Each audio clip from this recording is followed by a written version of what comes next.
Alright guys, Hatchcramming again today. Hope you're doing good and enjoying your day so far. Major 1 in Madrid officially begins today. 4 massive games upcoming, a different schedule to what we're typically used to, but drama going down last night. ZooMaa pulling out of challenges in controversial circumstances just before the weekend, after, in his opinion, getting massively disrespected by the players, crashing out behind the scenes on his team, and calling it a day for now. Does this say a lot about the challenger scene in general? Who's going to win the tournament this weekend? Very much interested in your thoughts in the comments. Hit the like button if you enjoy. Subscribe if you're new as always. First of all, yesterday of course was basically media day, an important day actually for the season in many respects because it's the first tournament, it's the first media day of the season, so that's when they do a lot of the pre-season content, right? So when you've got the player pictures, you've got the team walkouts and a lot of the stuff like that.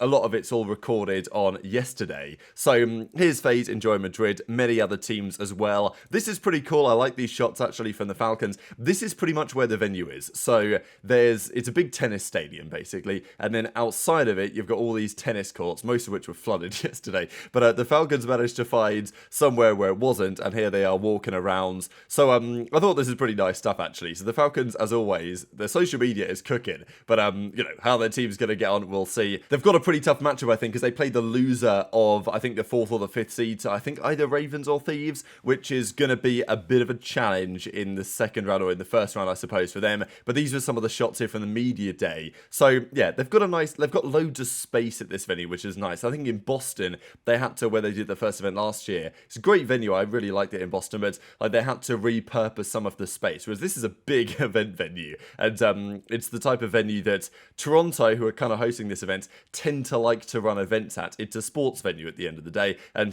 yeah, this is what they were up to yesterday for a number of the different teams, and it was the case for basically everyone. Here were Thieves on their media day, and towards the end you see, you know, Scrappy said a few words, Ghosty said a few words, taking all the relevant pictures. I mean, you see they told Ghosty to do this, as always is the case, interviewing Envoy, getting the guys to do like a walk. So yeah, it's all getting underway for the season. I know there's been quite a lot of excitement really about this tournament, seeing all the pictures come out of the event, seeing everything unfold as it has done. It's yeah, I think people are excited for the season to kind of finally get underway. It's been a long time since Black Ops 6 has been out, and we've had obviously plenty of online action, but we'd love a LAN in the early part of the season. It's not happened really for the last few years, and it's not happened again this year, but thankfully it's happening now. And who's going to win? It's difficult to say. These are where the practice stations are set up. So right at the bottom of the venue, they've got all of these set up. So behind these walls on the left and the right, there'll be another team with like the same setup as this.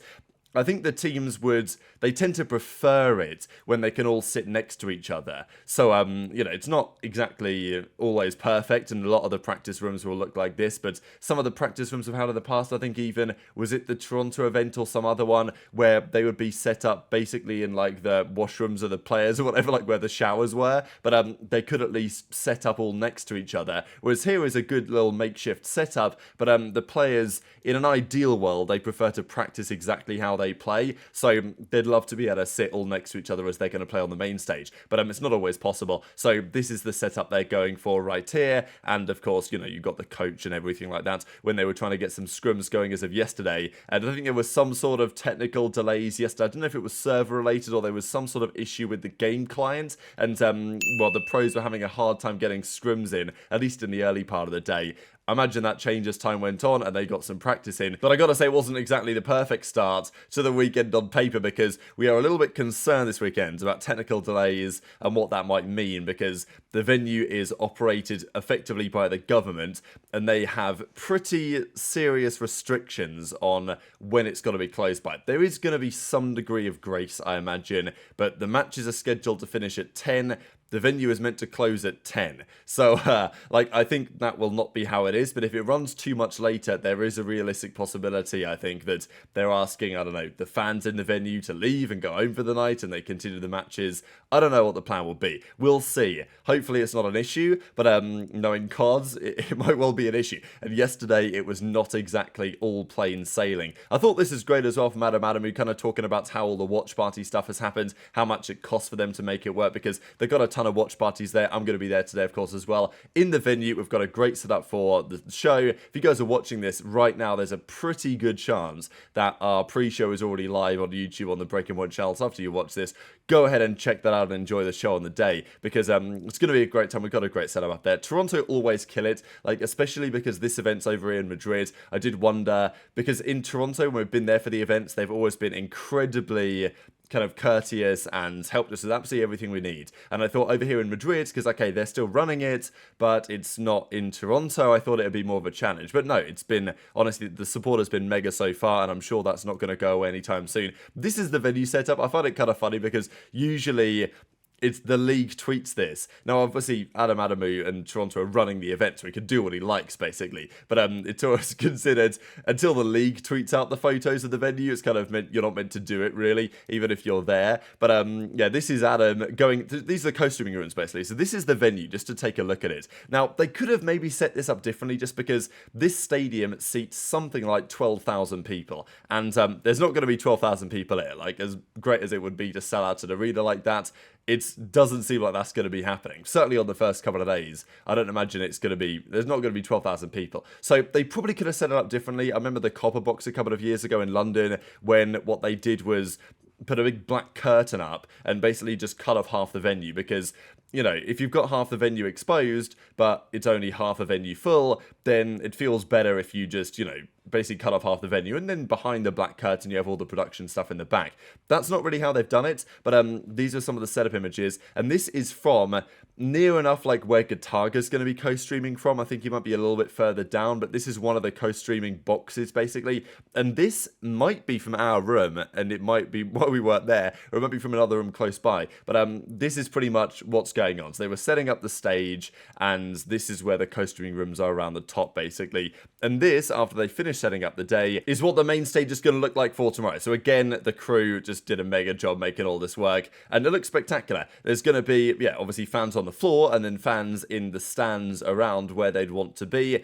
Okay, could they have done it better? Maybe. Could they have done, given the venue, could they have done the central stage again like they did at Champs? Maybe, but I think in the circumstances with the arena so big, I think it probably makes sense for them to do what they've done. They maybe could have set it up in a slightly different way. I'm sure there's going to be some, you know, camera shots designed to hide the fact that some of the seats aren't filled. You know how it's going to be, but it's still going to be mega energy in there. I've got no doubt about that, and certainly as the weekend ramps up, that is going to continue to be the case. Let's talk then about some of the drama, because this was certainly the case yesterday going into the big weekends on, well, from ZooMaa's perspective on what's been happening over the last few days. This was, yeah, definitely a moment where Huke was up against Xnid in a 1v1 situation, but Encourage yesterday dropped this tweet, free agent. Now this was a surprise. Encourage was getting gassed up big time the other day by Dashy, let's not forget, when Dashy said that as far as he's concerned, in the same way that Dashy saw lots of potential in Ghosty, he feels like Encourage is going to be in the league. I think he even said it'll win champs in the next few years.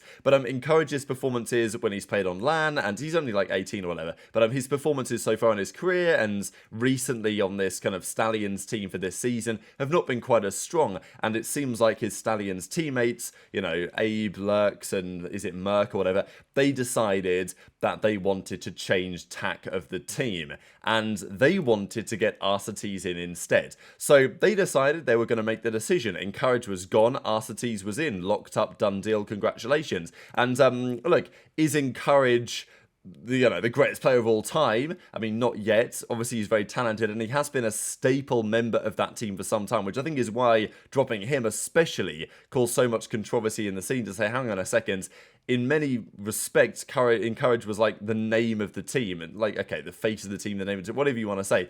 He was kind of considered to be their star player or their big name. So dropping him in the way that they did, certainly to bring back Arcetes, I'm not saying Arcetes is a bad player. I mean, like, he's a double world champion. He's obviously been struggling over the last couple of titles, but he's a veteran figure. He may be a figure that can help them out and help them win. But ZooMaa has been relatively clear when he's funding this Challengers enterprise that he wants to build a team of younger stars for the future. And of course, Arcetes doesn't necessarily align with that model on paper. Not to say that they couldn't necessarily win with him, but it's just not the ideal scenario. Now, as it turned out, of course, ZooMaa was not consulted on this change, and I believe this is not the first time this has been the case. So ZooMaa then says, because, you know, he was obviously crashing out behind the scenes in the chat about this with the players themselves, and then, you know, he made his decision, and then he decided to go live on the matter. So I wanted to share a couple of clips for you guys, and then we'll get straight back into it. I'm minding my damn business last night. I'm minding my damn business,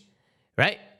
And obviously, shit's hitting the TL. Shit's on Reddit, shit's on the TL, right? People are confused. People are like, why, how, when? Like, what the hell's going on? Like, what the fuck is going on, right? Val's obviously texts me, and he's like, yo, join up, it's urgent, right? The team decided that it was okay for them to just make team decisions without even talking to the owner of the organization, without even talking to the owner. Me. Without even talking to me, right? So why are there decisions being made when I haven't even talked to anybody yet? I mean, chat, I'm telling you, Encourage left the chat. Fucking, apparently we've already talked to Arcities. And I'm like, are you guys fucking out of your fucking mind? Where is the respect? Fucking minute. Bro, I go on like a 20-minute rant. Vals was in there, Los was in there, Ronan the coach was in there, all the players were in there. I'm going on a fucking rant, trying to tell them why they should stay together. Why? And I'm also trying to tell them why they can't break out of top 4, top 6. Why they can't win. I've been trying to tell them this shit. Why they can't win and what it is, right? And I'm trying to tell these guys that making changes, right, over and over and over and over again is like the norm in challengers. This is what everybody does. Everybody just blows it the fuck up so fast, so quickly. 1 week, boom, blow it up. Another week, boom, drop this guy. Boom, another week, boom, drop this guy. Blah, blah, blah, blah, blah. Bro, that's not to go out and say that the boys are going to go off, play with Alec, and they can probably win an event with Alec, for all I know. Who knows? I don't know. I'd be happy for them. They're all great players. They have the potential to win the event, so it wouldn't surprise me if they go out and win, right? But I was just so frustrated with the way that everything was handled that I crashed out. I crashed the fuck out. I crashed out. I will no longer, I'm out of challengers. I'm done for now. I'm done for now. In terms of the roster, I am pulling out. I'm pulling out. And I am done with challengers as of now. As of now, I'm just done. As of now, I'm done, and I'm just, you know, I'm calling it. Like, I'm calling it, and I'm just like gonna. So ZooMaa decided he's pulling out of challenges. All the support that he's given to the Stallions, FaZe back, all that stuff over the last couple of years, he's had enough. Is this a massive surprise that it's ended like this?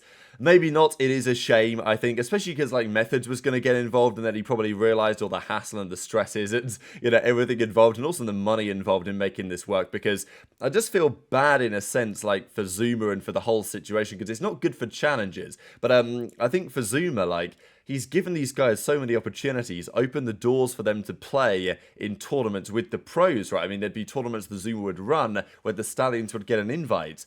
And, you know, paying for them to go to tournaments and paying for their salaries and all these type of other factors. And then this is how ZooMaa gets treated, right? Not even consulted on a roster move. So I think that's the big point for ZooMaa, is like, it's not even necessarily the decision. It's more the decision making from the team to say, yeah, we're going to do this without consulting ZooMaa. These are the reasons why. We're not going to change our mind because of this. And ZooMaa's like, okay, you guys are free to go and explore your own opportunities in the future, but I'm not going to be funding you anymore. So it's a bad day for challengers, really. I know that Rafi talked about it as well. I thought it was funny because in the replies he says, not my camp to speak on though, although the last like several sentences were speaking on the camp effectively. But yeah, so it's obviously not an ideal scenario, but we know how it is down there in challenges a lot of the time, and maybe ZooMaa will come back at some point. And I understand why Jake Hale is saying that they're acting like, you know, they just dropped Scump or whatever, right? Like, maybe Encourage isn't a big of a deal. But as I say, I don't think it's about the decision. It's more so about the decision making. So, intrigued to your thoughts in the comment section below. Let's dive into the matches of today. We have 4 games. These are all the winners bracket games. The losers drop down to losers, obviously. First game is Boston FaZe. Now, Boston have been talking a big game. They've brought their whole crew out here. FaZe are obviously the favourites. They 3-0'd Breach online not long ago. Boston, though, are very confident, I think, in this series. The issue is they might just get skill diffed, I think might be the problem here. They're a good team, Boston, but unless Awakening, if Awakening doesn't drop like a 1.2, I don't think they're going to win. I think they need a mega series from Wake, because I don't think they're going to have enough firepower on the AR side either, because Cellium's just going to be too strong, more than likely. I think Snoopy and Purge can deliver. They've done so before. They'll probably do so again, but FaZe should be heavily favoured. Toronto Surge, you've got to favour Ultra, but this could easily be a Game 5. Ravens Thieves is a fascinating series, I think. This is probably the pick of the bunch of the day. I think Thieves will win, but, you know, Ravens easily could. I think Thieves 3-1 is probably a reasonable prediction, but it's not like Thieves' hardpoint has been great either. Ravens, though, certainly hasn't, and they should get better on LAN. Really tough to call. If it goes 5, I want to take Ravens, right? But, so I think I've got to give it to Thieves before then, but I think that's a very interesting series. And then OpTic Heretics should be clean cut, but we've seen in the past that it's not always been so easy for OpTic in these type of series, but more than likely they should get the job done. It's going to be home crowd versus home crowd on some regard in that series, but hit the like button if you enjoyed, subscribe if you're new, take care, and I'll see you next time.